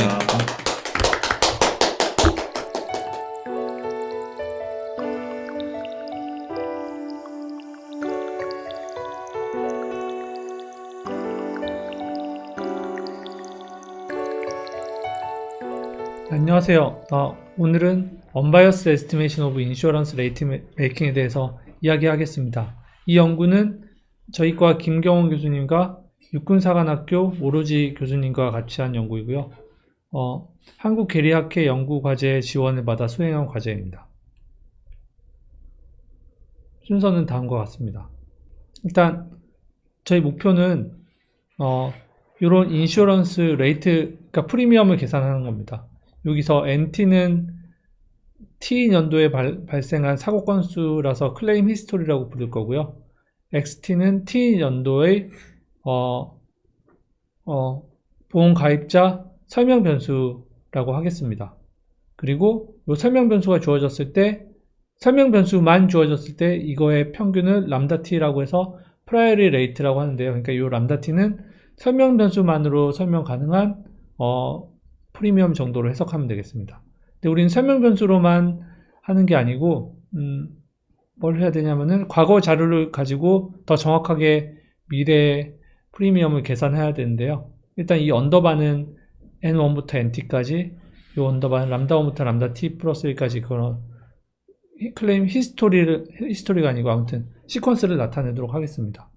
그래서 우리가 가정하는 것은 통계 모델을 지금 아직 아무것도 안 썼기 때문에 이런 관계가 있다고 가정을 하겠습니다. 그 말은 람다 T 플러스 1과 어떤 랜더 임팩트 같은 것이 있어서 T 플러스 1년째 이 랜더 임팩트를 과거 정보, 과거 활용 가능한 모든 정보를 가지고 예측하는 거가 우리의 목적이라고 하겠습니다. 그래서 이거는 이제 통계적인 측면에서 봤고요. 이제 이거를 상업적인 측면에서 보겠습니다. 왜냐하면 이 모델은 일반인들한테 이렇게 공개했을 경우에 식이 복잡하기 때문에 그 식을 혹은 블랙박스 모형도 있고요. 그래서 식을 이해하지 못했을 경우 화가 나는 부작용이 있습니다. 그래서 그런 거를 피하기 위해서, 그러니까 모두가 가능한 쉽게 이해 가능해야지 이제 속았다는 기분도 안 들고요. 그리고 또 내가 사고를 내면은 이렇게 되겠군 하면서 사고를 예방하는 효과도 있다고 합니다. 그래서 보험에서는 다음과 같이 위의 버전을 사용하기보다는 다음과 같이 약간 더 간단한 버전을 사용하는데요. 그래서 프라이어리 레이트라고 해서 람다 t 플러스 1은 그대로 있고요. 그 다음에 포스테리 레이트는 거의 이 파란색과 까만색이 거의 비슷한데 여기서 다른 점은 설명 변수가 빠진 겁니다. 그래서 그러니까 프라이어리 레이트는 설명 변수만으로 레이트 메이킹을 하는 거고요. 이거 그러니까 보험 가입 당시에 당신의 기준 보험금은 얼마입니다 라고 얘기해 주는 거고요. 얘는 당신이 이제 사고 몇 건을 냈으니까 기준 보험금을 이만큼 올리겠습니다 혹은 내리겠습니다 이렇게 이야기하는 겁니다. 그래서 이제 약간 추상화 시켜 보자면은 요 이그젝트 프리미엄은 통계에서 쓰는 요 이그젝트 프리미엄이라는 것은 람다 t 플러스 1과 과거 정보에 의한 어떤 복잡하거나 혹은 단순한 함수의 곱으로 나타내지고요. 그 다음에 현행 단계에서 커머셜라이즈드 레이트 메이킹은 람다 t 플러스 1 곱하기 nt만의 함수로 이렇게 나타내지게 됩니다. 그래서 혹시 용어를 까먹을까봐 이그젝트 프리미엄, 통계적인 거, 그래서 이게 nt와 람다 t에 관한 모든 함수인 거, 이게 제일 좋은 거겠죠. 얘는 조금 비효율적이지만 얘는 조금 더 단순한 게 있어서 설명 가능성이 더 좋습니다. 그러면은 이제 질문이 있습니다. 위에 걸 사용할까요? 아니면 커머셜라이즈드 버전을 사용할까요? 혹시 이게 통계 문제라면은 당연히 위에 거 외에는 정답이 없습니다. 그래서 이거 위에 거를 사용해야 되고요. 근데 이제 우리는 통계도 그러니까 이거 정확히 하는 것도 중요하지만 설명 가능성도 중요하기 때문에 밑에 거를 사용하고 싶습니다. 그러면 위에 거를 사용하는지 밑에 거를 사용하는지는 단순히 그냥 선택의 문제일까요? 아니면 꼭 하나를 선택해야 될까요? 그래서 이런 질문에 답하기 위해서 페어니스에 대해서 한번 알아보겠습니다. 큰일 났네. 이거 유튜브 나가면 저작권 문제 있지 않을까요? 네. 그래서 일단 우리가 모두가 아는 페어니스에 대해서 이야기해 보겠습니다. 첫 번째로는 요 프리미엄이 언바이어스 돼야 됩니다. 그래서 이거를 타입 1 페어니스라고 부르겠습니다. 멋있게 보이려고.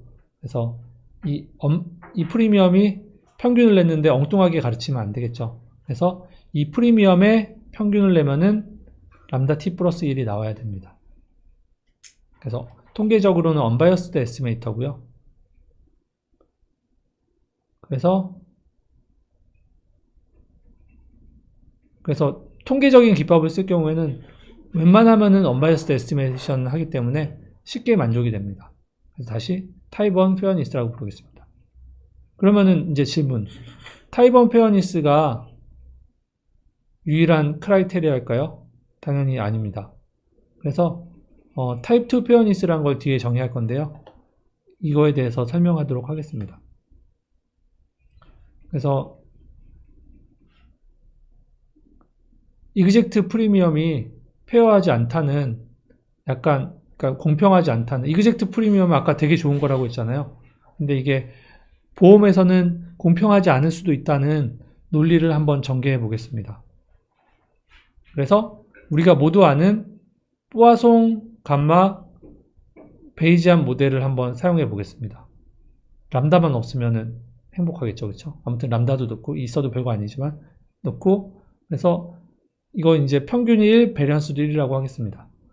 그래서 계산을 하면요, 이제 우리 이거는 계리사 시험에서도 많이 나오는데 N1의 평균은 람다가 되고요. 그 다음에 N1이 주어졌을 때 N2의 평균은 이렇게 손으로 구할 수 있습니다. 그래서 모든 게 행복하죠.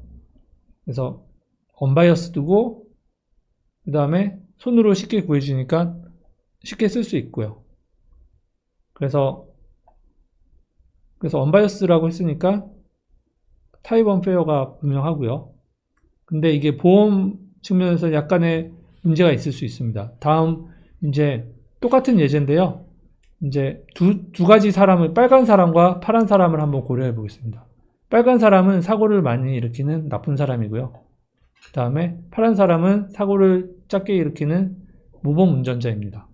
그래서 이 사람의 프리미엄 첫 번째 해 가입했을 때는 과거 사고 이력이 없기 때문에 둘 다 자기의 위험성만큼 돈을 내게 됩니다. 그래서 이 사람은 $2를 내고요. 이 사람은 0.5달러를 내게 됩니다. 그리고 이제 두 번째 프리미엄을 내기 위해서는 첫 번째에 얼마나 잘 운전을 했는지를 보고 해야겠죠. 그래서 아까 바로 앞에 요 공식에 따르면 요 공식이 프리미엄이 되는데요. 그래서 만약에 첫 번째에 한 건의 사고를 냈다고 하겠습니다. 그래서 이 나쁜 운전자가 첫 번째 사고를 한 건을 냈습니다. 원래 이 사람은 평균 2건을 내야 되는데 한 건만 낸 거죠. 그래서 계산해보면 람다 곱하기 3분의 2 디스카운트가 됐네요. 너는 공부 못하는데 그래도 50점 맞았으니까 잘했네 라고 상을 주는 겁니다. 반면 이 사람은 운전을 잘하는 사람인데 어쩌다가 사고를 한 건 냈어요. 첫 해에는 역시 람다를 내게 되는데 두 번째 해에 그래서 공부 잘하는데 어쩌다가 한 문제 틀렸어요.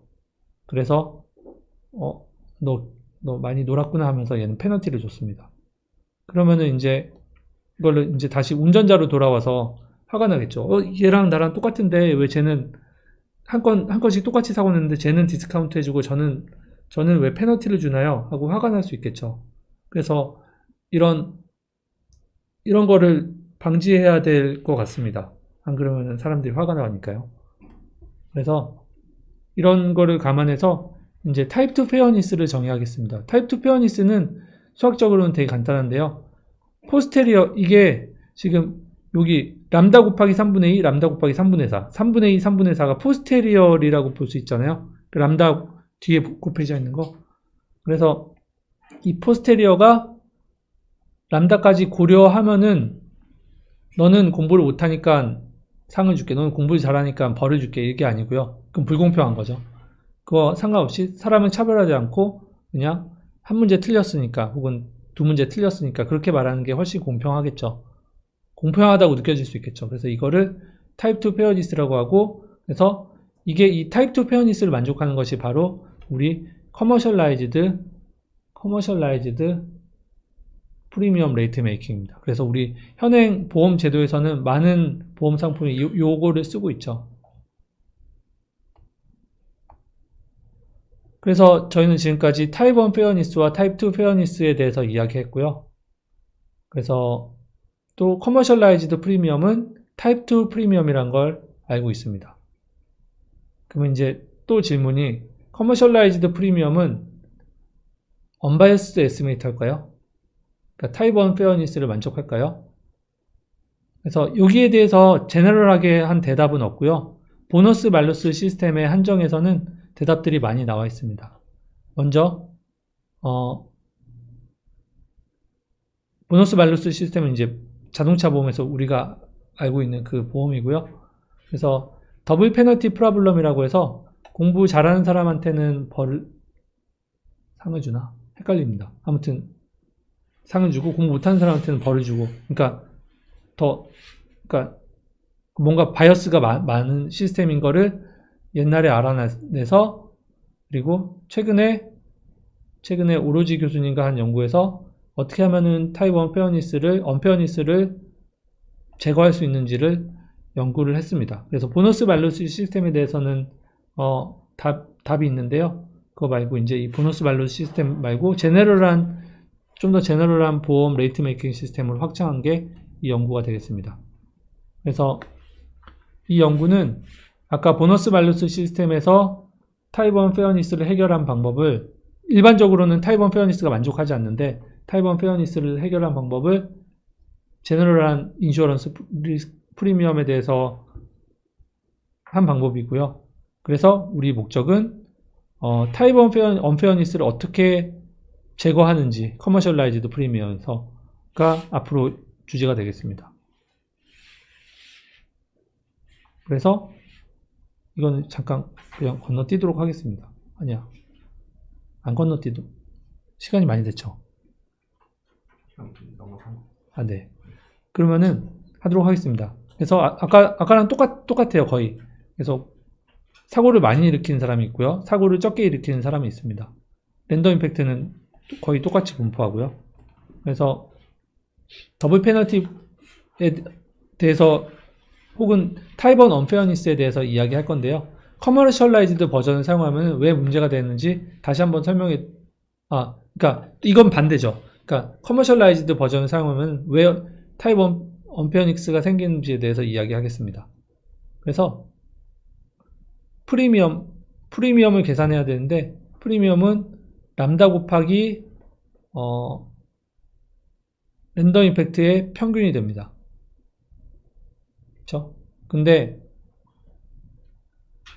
랜덤 임팩트는 G죠. 근데 사고를 많이 일으키는 사람은 람다 하이 곱하기 요 빨간색이 되고요. 사고를 조금 일으키는 사람은 람다 로우 곱하기 빨간색이 됩니다. 그래서 이 사람, 여기 빨간색 부분만 보면요, 이 사람은 사고를 많이 일으키는 사람이기 때문에 요 GNT 값이 상대적으로 높게 됩니다. 그래서 요 빨간색 평균이 높고요, 1보다. 예를 들어서 이 사람은 사고를 조금 일으키는 사람이기 때문에 GN 값이 낮게 됩니다. 그래서 이거는 평균이 예를 들어서 1보다 작게 됩니다. 그래서 이 람다가 높은 사람들은 원래는 람다 하이만큼 내야 되는데 이 빨간색이 1보다 크니까 자기가 내야 되는 것보다 항상 조금씩 더 내고 있고요. 그 다음에 사고를 안 일으키는 사람은 원래보다 조금씩 덜 내고 있습니다. 그래서 정의로운 관점에서 보면은 정의는 구현되어 있는 거죠. 그러니까 운전을 못하는 사람에게 더 높은 페널티를 주고 운전을 잘하는 사람에게는 더 프리미엄을 제공하고, 그래도 언바이어스는 만족하고 있는 건 아니죠. 그래서 우리가 이런 구조를 가지고 있었잖아요. 그래서 이거는 방금 예제에서 보듯이 어쩔 수 없이 바이어스니스를 갖고 있음을 보였습니다. 그래서 다시 똑같은 질문을 하면은, 이제 이 원리는 이해를 했는데 어떻게 하면은 이 타입 1 언페어니스를 제거할까가 우리 질문입니다. 그래서 이걸 옵티마이제이션 관점에서 한번 보겠습니다. 저희가 람다는 이제 통계 모델에서 얻은 거고요. 그럼 G를 어떻게 찾을지가 지금까지 현행 그 커머셜라이즈드 버전에서 레이트 메이킹 하는 방법이었습니다. 그래서 NT 플러스 1을 가장 잘 예측하는 G를 찾아봐가 지금까지 모형이었고요. 이렇게 하면은 바이어스가 생긴다고 방금 배웠습니다. 이렇게 옵티마이제이션 문제까지 갈 필요도 없이 이렇게 생기면은 무조건 바이어스가 생김을 방금 전 요 예제에서 보였습니다. 반면 이제 저희 솔루션에서는 요 형태를 조금 더 제너럴하게 해서 요 람다에 관한 펑션으로 만들었습니다. 그래서 요게 람다를 쓰고 싶겠지만 람다를 쓰면은 바이어스가 생기니 요거를 람다에 관한 어떤 펑션으로 하고요. 요거는 이제 람다는 묶어놓고 G만 옵티마이제이션을 했는데 이제 F와 G를 둘 다 옵티마이제이션을 하면 됩니다. 그래서 이렇게 하면은 평균이 해결됩니다. 평균이 해결되는 게 아니고 언페어니스가 해결이 됩니다. 그래서 그 대신 이제 이렇게 이 세 개로 넘어오는 순간 어떤 게 필요하냐면요. F도 복잡한 함수, G도 복잡한 함수가 돼야 되는데요. 그래서 어쩔 수 없이 쓰기 싫지만 복잡한 펑션을 표현하기 위해서 딥러닝 테크닉이 필요하게 됩니다.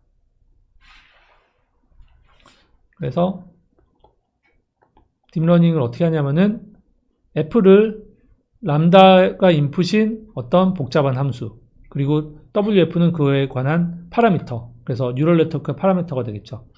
G는 NT가 인풋인 어떤 복잡한 함수, 이거는 그 뉴럴 네트워크의 파라미터. 그래서 이 뉴럴 네트워크를 옵티마이제이션 하면 되므로 이건 그냥 단순한 뉴럴 네트워크 문제가 됩니다. 그래서 이제 저희 주장은 이렇게 해서 이렇게 에스티메이션한 저희 모델을 쓰면은 타입1 페어니스가 해결이 되고요. 그리고 이렇게 생긴 것 자체가 타입2 페어니스를 만족하게 되니 타입1 페어니스와 타입2 페어니스를 둘 다 만족시키는 프리미엄을 주게 되는 겁니다. 그래서 여기서는 시뮬레이션 스터디고요. 시뮬레이션 스터디에서는 보여주는 것은 이렇게 하니까 언페어니스가 많이 없어졌다. 옵티마이제이션을 완벽하게 하면 되겠지만 아무튼 많이 없어졌다가 저희 결론입니다. 감사합니다. 네, 안정 교수님 발표 잘 들었습니다. 예. 안정 교수님 항상 발표하실 때 보면 이게 착한 운전자와 나쁜 운전자가 항상 이게 나오는 것 같아가지고 오늘도 이렇게 잘 들었는데요. 발표 내용 조금 요약을 드리면은 어떻게 보면은 보험료율 시스템에 대한 발표였던 것 같고요. 현 보험료율 시스템에 이제 편향성이죠, 바이어스가 있는 걸 갖다가 지적해주고 해결책을 제시를 하셨던 것 같습니다. 제가 좀 궁금했던 부분은 항상 이게 저희가 이제 뉴럴 네트워크 이렇게 나오면은 이게 어떻게 보면 이제 정확성을 가져야 될 건지 아니면 설명 가능성에 대한 부분을 이제 따라야 될 건지에 대한 걱정을 하게 되는데 이게 정확한 부분을 가지다 보면은 어떻게 보면 저희가 너무 복잡하다 보니까 내용을 알 수 없고 설명하기가 불가능한 부분이 보이게 되는데요. 그래서 이런 부분에 대해서 어떤 식으로 이제 저희가 상업적으로 율 시스템을 적용한다 그러면은 어떤 방식으로 개선하는 게 좋을지가 조금 궁금해 보이고요. 바로 또 질문 한 2개 정도 더 하겠습니다. 그 다음에 타입 1 페어니스하고 타입 2 페어니스에 대한 부분을 설명을 했는데 이게 약간 두 부분이 좀 서로 약간 상반되는 부분이 좀 보이는 것 같은데 이 두 부분을 어떻게 동시에 발생하는 게 좀 어렵지 않을까 싶어가지고요. 이 과정에 대해서 조금 문제점을 다시 한번 조금 더 부연 설명해 주시면 좋을 것 같고요. 그리고 마지막에 시뮬레이션을 보여주셨는데 혹시 다른 이렇게 데이터를 가지고 진행하신 게 있는지 조금 궁금합니다. 네, 이상입니다. 네. 뉴럴 네트워크를 사용한 사후 추정 방법은 부적절해 보이고요. 그래서 이거를 그대로 하면은 그냥 부르는 게 보험료처럼 보이잖아요. 그래서 내부적으로 모형을 갖고 있고요.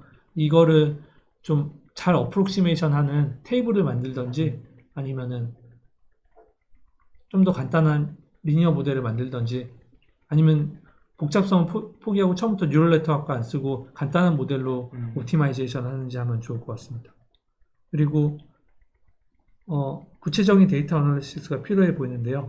저희는 데이터 가진 게 정임찬 교수님이 아까 쓰신 그 데이터밖에 없기 때문에 그걸로 한번 해볼까 합니다. 아직 리얼 데이터 어널리시스는 아직 안 했고요. 그걸로 하려고 합니다. 그럼 데이터 구조가 어떤 식으로 되니까 각 개인에 대한 개인이 있고요. 그 개인이 사고 6년 동안 관측되고요. 그 각 해에 대해서 관측값이 나오고 그리고 그 사람의 설명 변수가 있고요. 설명 변수 몇 개 없긴 하지만. 혹시 뭐 데이터가 보여준다 그러면 한번 같이 네, 좋습니다. 감사합니다. 예, 진행을 한번 해볼게요. 네. 그리고 두 번째 네. 그리고 타입 1 페어니스와 타입 2 페어니스는 그 말씀하신 대로 상반되는 것 같긴 한데요. 깊게 생각은 안 해봤는데 지금 막 생각하기로는 그래서 타입 1 페어니스, 타입 2 페어니스를 달성하면서 구조를 그래서 어큐러시가 조금 전체적인 어큐러시가 좀 줄어들지 않나 합니다. 근데 그러니까 원래 그러니까 통계적 모형에 원래 통계적 모형은 포스테리가 둘 다잖아요. 둘 다 있잖아요. 람다도 있고 n도 있고 그래서 어큐러시는 좀 많이 떨어질 것 같긴 한데요.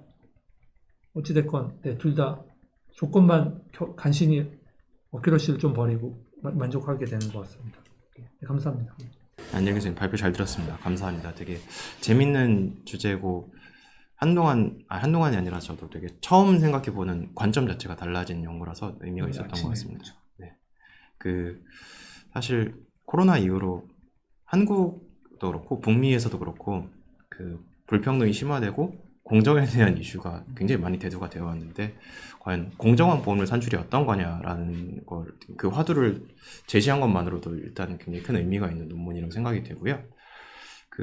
미국 손해보험협회 이제 보험 요율 산출 기준의 첫 번째 나온 게 공정한 보험료란 어떤 것인가 얘기할 때 간단하게 요약을 해드리면은 보험료가 위험에만 비례해야지 다른 어떤 요인에 의해서 결정돼서는 안 된다. 그러니까 보험자가 가진 내재된 위험으로만 보험료가 결정돼야 그것이 공정한 보험료다라고 얘기할 수 있는데 사실 지금 말씀하신 타입 1 페어니스, 타입 2 페어니스도 위험을 반영하는데 어떻게 반영할 거냐에 대한 이야기잖아요. 그래서 이거는 이제 계리 연구자들, 실무자들뿐만 아니라 특별히 감독 당국에서도 좀 고민해 볼 수 있는 문제인 것 같습니다. 결국 철학의 문제이기 때문에 요율 체계를 어떻게 가져가야 사회 전체적으로 좀 납득할 만할까? 운전자들이 납득할 만한 할인 할증. 일반적으로 저희가 알고 있는 게 보험 사고 많이 낸 사람이 벌을 받고 사고를 덜 낸 사람이 상을 받는 게 맞는데 어떻게 구체적으로 적용할 것인가 대한 내용인 것 같아서 되게 좀 저는 재밌게 들었고요. 그리고 네, 사실 저도 기존에 하던 연구는 저는 이제 기존 연구자 입장에서 말씀드리면 저 타입 2 페어니스를 고민해 본 적이 한 번도 없어서 대부분의 모든 제가 했던 연구들은 전부 타입 1 페어니스를 어떻게 가져가느냐 그거를 만족시키는 연구들만 제가 해왔었거든요. 그래서 타입 1 페어니스를 꼭 만족시켜야 된다라는 이유를 한번 만약에 기존에 했던 논리를 좀 설명을 한번 다시 말씀을 드리면은 결국 여기 아까 들으신 운전자가 2명 있죠. 그러니까 첫 번째 운전자, 두 번째 운전자는 둘 다 사고를 한 번씩 내는데 왜 첫 번째 운전자는 보험료 상대적으로 할인을 받고 두 번째는 더 할증을 받느냐? 이거는 첫 번째 운전자는 사고를 많이 낼 것으로 기대했는데 기대한 것보다 덜 냈으니까 할인을 받고 두 번째는 기대한 것보다 많이 냈기 때문에 할증을 받는다. 이런 논리 때문에 그렇게 가져가면 타입 1 페어니스도 그런 의미가 있긴 합니다. 물론 타입 2 페어니스로 생각하면은 또 다르죠.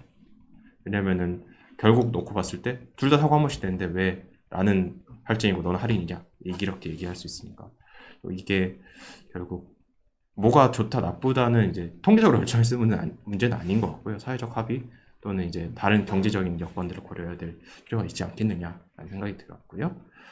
그리고 타입 1 페어니스가 이런 이건 되게 고전적인 이제 사후 요율 산출 방법인데 이거를 만약 이 방법을 많이 쓰고 이 방법 상태에서 이런 예제가 나오잖아요. 1년 만에 나는 보험료가 할인됐고 너는 보험료가 할증이 됐구나. 너무 이제 차이가 크잖아요. 이거 같은 경우는 그거를 약간 대응하는 방법 중에 하나는 여기 분모에 1이 있는데 분모를 1이 아니라 예를 들어 4, 5 이렇게 좀 큰 수를 주면은 반응이 느려집니다. 반응이 느려지니까 할증도 좀 덜 가져가게 되고 할인도 좀 덜 가져가게 되거든요. 보험료의 변동성은 반응성이 낮아지니까 변동성도 낮아지고 소비자들이 보험료가 덜 바뀌니까 납득할 수도 있을 것 같은데 이것도 역시 통계적으로 결정할 문제는 아니고요. 사회적으로 결정할 수 있는 문제가 아닌가 싶었고요. 그리고 기술적인 거 한 가지만 제가 그냥 이건 궁금해서 여쭤보고 싶은 건데 마지막에 여기 이제 시뮬레이션 스터디 세팅을 보면은 람다라고만 주어져 있거든요. 람다의 시간에 따라 변하는 람다를 가정하신 거예요? 아니면은 그러니까 매년 똑같은 람다가 주어진다고 하신 건가요? 이 스터디에서는? 이 람다는요, 네. 람다 6고, 그러니까 제일 마지막 해 람다고요. 예. 그리고 아마 여기서는 네. 그래서 람다가 시간에 따라서 안 변하는 걸로 시뮬레이션 한 것 같습니다. 예. 네. 예. 실제 분석에서는 일단 네. 그러니까 저기 나오는 겉에 나오는 람다는 람다 네, 6는 네. 맞는 거고. 네. 근데 다 똑같이 한 거. 네. 그러니까 시간에 따라 변할 수 있는 그 네. 모형 자체는 그런 모형인데 네, 네. 이 시뮬레이션에서는 네. 일단 편의상 매해 다 똑같다고 가정을 하고 이제 제가 해서 예. 간단하겠습니다. 네, 감사합니다, 교수님. 네, 제 질문 네. 이상입니다. 감사합니다. 네, 감사합니다. 수고하셨습니다. 예, 이것으로 2023년도 한국계리학계 특별 세미나를 마치도록 하겠습니다. 오늘 발표를 해주신 세 분의 교수님 다시 한번 감사드리고요. 그리고 토론에 참여하신 교수님도 감사드리고, 그리고 방송으로 참여해주신 시청자분들에도 감사드리겠습니다. 네, 이상입니다.